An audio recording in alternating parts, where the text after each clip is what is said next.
Mike Patterson, will be delivering the first in a series of testimonials from members of USR, ones that are reflections on why they come here year after year, week after week.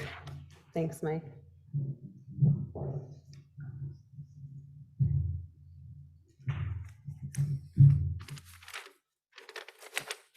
Good morning.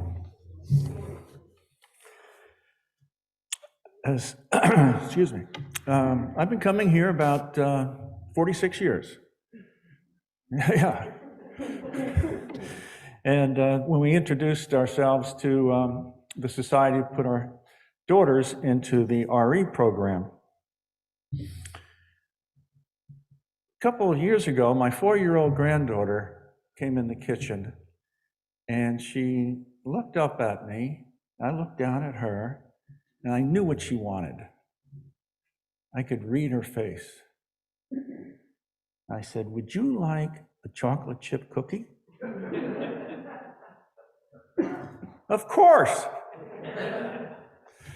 Which takes me to my story about the society.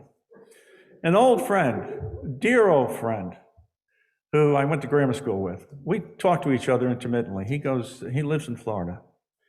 So at one point he said, "Are you still going to the Unitarian Society?" I said, "Of course."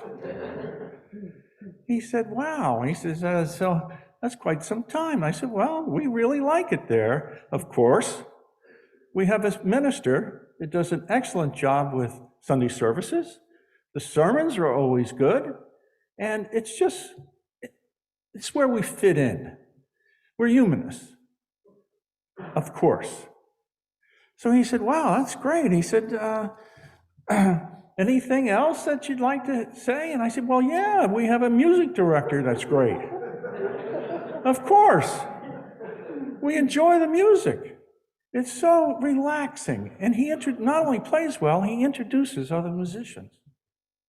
It's really a nice hour, 15 minutes. "Well, that sounds pretty good." I said, "Yeah, of course." He said, "Well, what about that funky old building?" I said, "Well, the funky old building now has a new roof, is painted, we got solar panels." He said, "Wow, of course. That is really something." And I said, "Yes, we're there." He said, "How did you get through the pandemic?" I said, "Well, it was a challenge, of course. But we have a strong staff. We have an excellent minister. The RE program is still functioning well." And I said, "We are thriving in our own way. Of course, the pandemic is a challenge, but we meet our challenges. And we've had our few. But we always get through because we have a community. That's what makes it work, of course."